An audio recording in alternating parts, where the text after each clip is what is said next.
This is the Chicago Golf Report podcast, hosted by Walter Liss.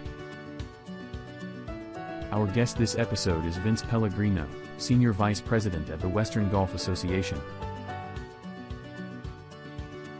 You had events that announced the people who won the Evans scholarships, and it seems like it's such a life-changing experience, and I can't even imagine what goes on when you're deciding this, when they announce it, when the students find out. It's got to be remarkable.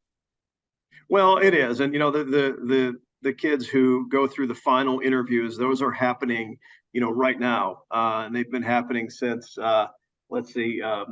early December, where we award the scholarships to the deserving kids that have caddied, for the past couple of years, have got great grades and certainly had the financial need, and for them to interview this month and then get that thick packet in the mail that says they've received the Evans Scholars Foundation and open that up with their families around the holiday times. It just gives me chills because I went through that with my family. I received the Evans Scholarship to attend Indiana University, and to be able to sit there and open up that special gift around this time of year is really amazing, and it's life-changing. And this is going to change the trajectory of a lot of kids, 350 kids going into next year that are going to receive this scholarship, and it's going to change every one of their lives. So it's a special moment, and we're excited to be able to do that. And hand in hand with doing that, we just announced that we raised over $4.6 million for the Evans Scholars Foundation because of the BMW Championship last year. So it's a wonderful time of the year where we're giving scholarships out. We're also raising money for the Evans Scholars Foundation and announcing that from the BMW Championship proceeds last year. If you think about the impact of Chick Evans and what he made first as a golfer, staying as an amateur, and then I believe the story was that he won this money as an amateur, and he decided, let's start a scholarship towards us. Is that correct? Do you know if that's what happened? So Chick had some instructional tape. So yeah, the idea is that he did stay amateur forego his professional career to stay amateur. He had some instructional tapes, and the proceeds from that he set aside in an escrow in order to benefit the scholarship program that was kind of his dream with him and his mom, because he was unable to graduate through Northwestern, had to drop out because of financial need. And so, this was one of his dreams, that he would one day be able to make these dollars go towards college education for caddies, that couldn't afford it. So, it's really an amazing story that's blossomed. And, since 1930, when we sent the first two Evans Scholars to Northwestern University, the program has really blossomed. And, we've sent almost 12,000 kids on full tuition and housing scholarships to 22 universities across the country. I think the legacy of what Chick Evans established is almost too difficult to describe. It's monumental to think about. 1930, people like you and I grew up in the Chicagoland area. That Chick Evans Scholarship was always a chance to change your life. And it's still happening now, even years, almost 100 years after he's been gone. It's remarkable to think that, like you said, even these students now are going through this process. This is life-changing potentially for them. I just can't even imagine how anyone could conceive of Chick, especially, that his legacy 100 years later would be this great. Well, it is pretty remarkable. And to, our one of our ambitions for this organization, and we've really blossomed, I would say, in the past 10 years, where we reached a milestone in sending 1,000 kids to school each and every year. By 2030, our goal is to send 1,500 kids each and every year to college on full tuition and housing scholarships. So that's quite a milestone. And, each and every year, those numbers continue to rise and continue to rise. And by the time we get to 2030, I know that dream will become a reality. And it has changed so many lives along the way. And our alumni certainly give back, to the program because they understand the gift that was given to them. So it's really remarkable the legacy that he left, and entrusted us all within this organization is very remarkable. Do you yourself feel any kind of kinship with Chick, knowing that you grew up here, Cicero, you worked at Riverside, you went to Fenwick High School, you go to Indiana University on his scholarship, Yep. and then your career, you spent so much time with his organization. There's a direct parallel between what he started and what you've continued. There has to be a real warm spot in your heart for Chick Evans. Well, it's over half my life having some sort of tie to whether it's caddying or professionally or receiving the scholarship. It all kind of ties back into the game of golf and caddying as a summer job. And yeah, being in our building and walking in every day and seeing the statue of Chick as a boy caddying, is always nice to be reminded of where this all started.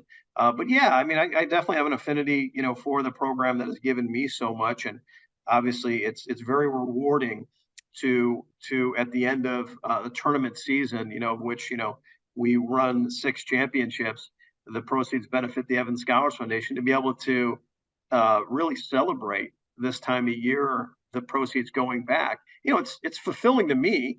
But knowing what I've gone through with caddying and then having the scholarship, it's really rewarding. And I think it's rewarding to everybody who works at Western Golf Evans Scholars, whether you were an Evans Scholar or not, to attend these selection meetings that we talked about, and to see the kids who get up there and who are super nervous. And, this is their opportunity to change the trajectory of their life and to get that scholarship. Gosh, that's amazing. It's amazing to be a part of that in some small way.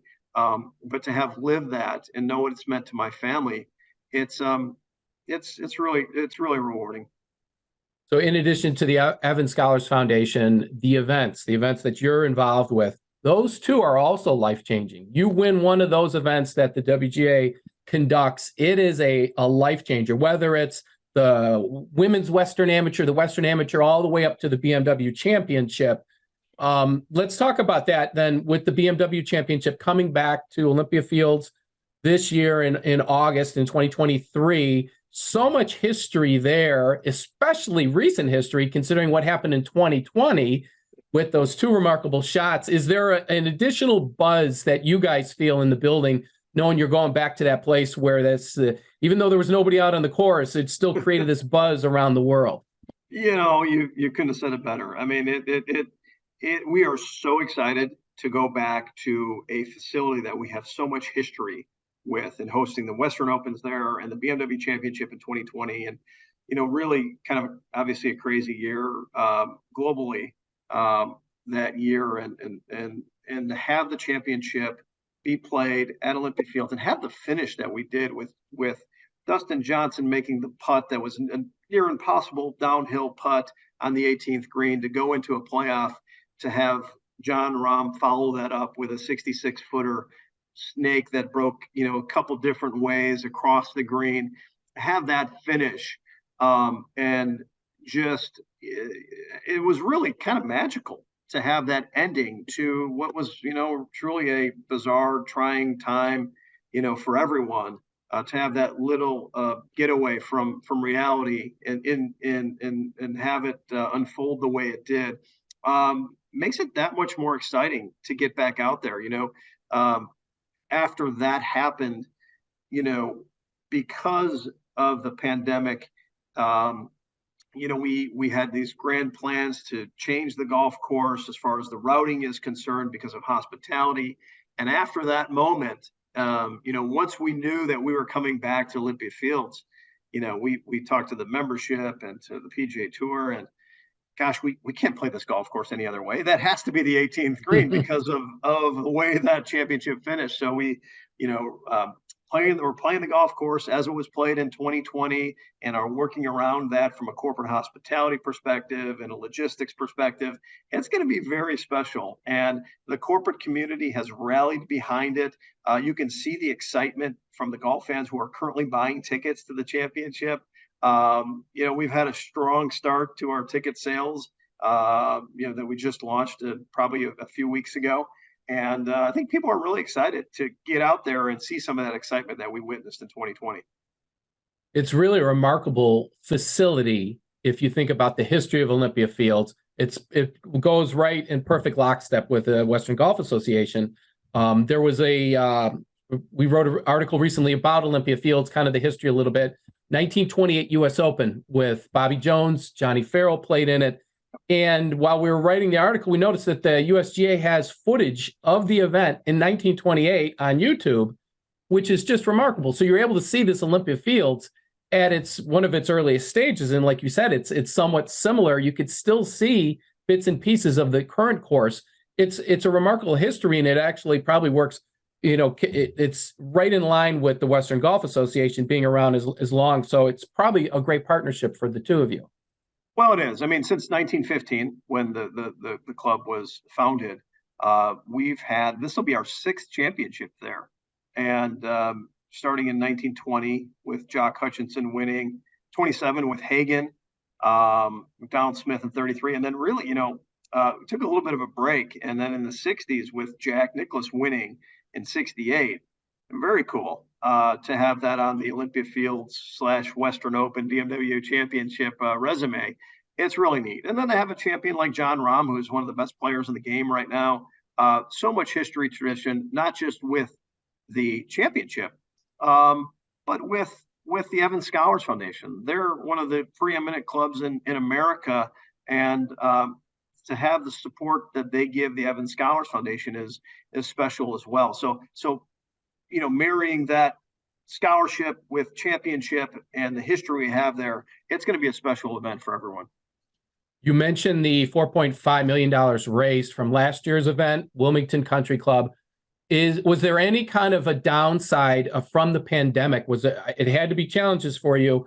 Has that taken a toll as far as the amount of money you've been able to raise, scholarships you've been able to provide since then? Well, no, actually it hasn't. I mean, obviously the 2020 year without spectators was a hit to the donations for the Evan Scholars Foundation.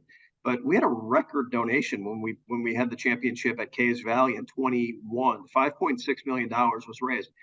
It was a little bit less this past year, but really due to inflation, supply chain, labor shortages, some of our costs just went up exponentially this past year. It wasn't really due to anything but economic, issues that are challenging everyone globally. But with the support we've already received from the corporate community at Olympia Fields and the ticket sales that we're experiencing right now, we should have no problem making a sizable donation to the Evan Scholars Foundation moving forward. So you mentioned that the course is going to stay the same. Is there any other changes that you've thought about in terms of how you're going to set up the course or anything like that for 2023? I got to tell you, the golf course was in impeccable shape for 2020, and it couldn't have played better. It challenged the best players in the world, I believe. John Rahm finished it was 4 under. Made the playoff. That was a low score. You're used to normally seeing PGA Tour events where they're 25 to 28 under. It was an incredible challenge. Yeah, we had the perfect weather to host the golf tournament. We hopefully we get lucky again next year. But they've made some. The great thing about Olympia Field is that they continue to invest in their golf courses. Both the North and South are phenomenal golf courses. They've made some tweaks here and there with fairway lines and bunkering, etc. But nothing dramatic or drastic. They're continuing to make all the agronomic improvements that they need to do to make sure the golf course is in the best condition possible. Come tournament time in August. So in our time remaining, I'd like to touch on the other events that you guys conduct throughout the year. Probably the most prominent one for people in the Chicagoland area is the NV5 Invitational. It's got a different date this year. How's that going to implement or change your planning as an organization to be at the Glen Club at the end of July versus used to be in, I think, at the end of May? Yeah, so July 24th through the 30th this year. And, that's a great event. It really is. It's a nice community event at the Glen Club. And, we got good crowds last year, but the weather late May, you don't know what you're going to get really here in Chicago. It could be 80, could be 50. And by the way, that was like Memorial Day weekend. And so that was really tough to get people to come out to the championship. But it's a great family event. You see the rising stars of the PGA Tour, and to have it in late July, obviously it condenses our summer schedule, for our tournament team. But I think for the golf fans of Chicago to come out to see this championship, the tickets are complimentary, which is great. We've had some wonderful sponsors in the past. Surf Pro of Glenview was a sponsor of the gate. So they bought all the tickets and gave them out free for all the spectators. But there's plenty of activities for kids and families, and certainly there's hospitality opportunities as well. But again, to see the best rising stars of the PGA Tour, Scotty Scheffler played in our tournament just a couple years ago. Will Zalatoris played a couple years ago. So I mean, it's the guys who are going to be on the PGA Tour probably next year, and you get a chance to see them, prior to that, and by the way, see them up close and personal. And so it's a great event. We love hosting that championship, and with the support of NV5 and Old National Bank as the presenting sponsor, it's a wonderful championship. I would encourage everyone to come out and check that out come late July. I think all of your events are really that connection that we talked about earlier about life-changing, right? So obviously the Evans Scholars, but these events are life-changing. You mentioned Scotty Scheffler won the event. Cam Young, one of the top 10 players in the world, won the event. Will Zalatoris almost won the event. It's remarkable how many great players that they're going to be at the PGA Tour within a year or two after playing at the Glen Club.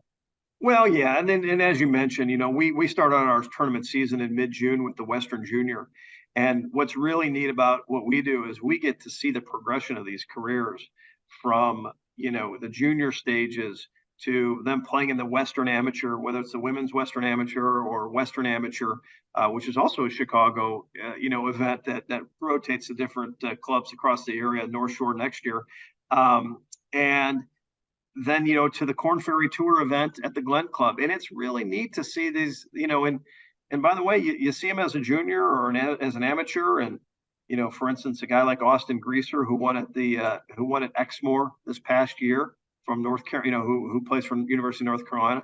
He's going to be a star on the PGA Tour. You can see it. I mean, he's going to be a great player on the PGA Tour, and we've seen many of those come across the Western Amateur and then progress into the Korn Ferry Tour event, the NV5, up to the BMW Championship. So it's really neat to see the progression of their careers, but it is life-changing. You win one of these events and it just keeps propelling your career to the next stage. And that's what's really neat about what we do is we really touch these players from the moment they're playing junior golf all the way up to the highest level on the PGA Tour. Yeah, I think another great example of that last year was Michael Thorbjornsen. He finished top 10 on the PGA Tour, then comes to Exmoor to play in your event less than a month later. It's really remarkable. It's like you're saying, these guys have all the tools to play with the best players. They really do. They really do. Yeah, I think it was the Travelers where he played extremely well and had a lot of TV time on the weekend. And Thor is a great young player from Stanford, and he will be on the PGA Tour and be a phenomenal player. Him winning at the Glenview Club just the year before, and again, propelled this career. And that's when they get those exemptions out of the PGA Tour because of what they did at the Western Amateur and their other collegiate victories or high finishes. And again, that propels them to the next level. So let's briefly go over some of the other events. So you mentioned the Western Junior. That's going to be at Midlothian this year. I know they've done a lot of work on the course. Are you familiar with any changes or anything that's going to be different this year? Yeah, I mean, again, like I said, that tournament's in mid-June, June 19th is the start of that week, and Midlothian, what a phenomenal club that is. Hidden gem, I think, on the south side of Chicago, and not many people know it hosted a U.S. Open way back in the day, but it's a great place. They've made a lot of golf course changes. I think the players are really going to enjoy that spot and understand the history. And again, another club that supports the Evan Scholars Foundation tremendously, and we're excited about going there. Another great venue, North Shore Country Club, for the Western Amateur this year. I would imagine that's got to be almost easy for you to conduct an event like this, considering what they've hosted, what you've done there in the past. Yeah, I mean, North Shore is a great club. The Western Amateur continues to have the deepest field in all of amateur golf, and probably the toughest championship to win on the amateur circuit, considering the format, with the 4 rounds of stroke play to get into the Sweet 16 of match play, where you play 4 rounds to win the thing. That's in a matter of 6 days. So that is a great championship. North Shore, tremendous club, that's hosted senior events on the PGA Tour Champions Tour. They've hosted our events previously, the Western Amateur, and they do a tremendous job. Again, right in our backyard in Glenview, and they're raising a lot of money for the Evan Scholars Foundation with the Western Amateur as well. And that's really, all these championships have really blossomed into not only conducting an incredible experience for the players, but really rallying the membership around what we do as an organization, and raising funds to benefit the Evan Scholars Foundation. So it's really a nice championship that raises significant dollars for us as well. So last event I want to touch on is the Women's Western Amateur at White Eagle in Naperville. What do you see for that event? I believe it's like around July 22nd, somewhere around there. Yeah, July 17th through 22nd. And that, I tell you, the Women's Western Amateur, that is an incredible field, incredible championship. It's nice if you look at, kind of the map of Chicago and where we've had our championships next year. We're going south for the junior and west for the Women's Western Amateur and north side, and back up to the North Shore for the Western Amateur, and then south for the BMW Championship. We're kind of, we're going all over the place, but this is a nice opportunity for us to be in the western suburbs, out in Naperville, and again host the top field in women's golf. And it's really, you're going to see the next stars of the LPGA out at White Eagle this year. So last question for you. This is kind of outside of your purview in terms of Western Golf Association, but just as a golfer and a golf fan, what's your take on how technology has impacted the game? Like, people in Chicagoland area, we've seen this boom of golf simulators, right? There's 10 different X Golfs. There's all kinds of these golf simulators just popping up all over the place. And how do you feel that's going to impact the game of golf when people aren't putting their clubs away anymore for the winter time? Now it's kind of continued. What do you see the impact of this type of change? Well, I think this was one of the good things that came out of the pandemic, in that, people were looking to get outside and play more golf and become interested in the game. And it's a game for life. And that's what I've told my daughters, and I've got young daughters who like the game, who've picked it up. And, I've always told them that, you can play this when I'm, 80, and you're, however old, and you can play with your kids. And I think that's the benefit of the game, and it's great exercise, and you get outdoors. And, obviously the caddying aspect is important for us. There's more opportunities for caddies now that the game has grown. And, having it expand to all winter long I think is a good thing. I think it's a great thing for those businesses, for clubs who are looking for other opportunities, in the wintertime, to keep the memberships around, or to keep the public golfer, engaged in the sport and spending money at the clubs and the public courses where they have simulators, or these ancillary facilities. I think it's really good. It's good for the game. Certainly, certainly, I think, from a technology perspective, it's great to be able to work on your game all year round. And some of these simulators they're spot on with where you're hitting the ball. I still hit it bad on the simulator, as bad as I do on the golf course. But I think overall, the thing that did come out of the pandemic is people are more engaged and interested in golf. And that only translates well for us and what we do with the Evan Scholars Foundation, but also the tournament side, where the golf fans who are playing the game, hopefully they come out and they see the next generation of players at all of our championships, and cap it off with seeing the best in the game of the BMW Championship down in Olympia Fields this upcoming summer.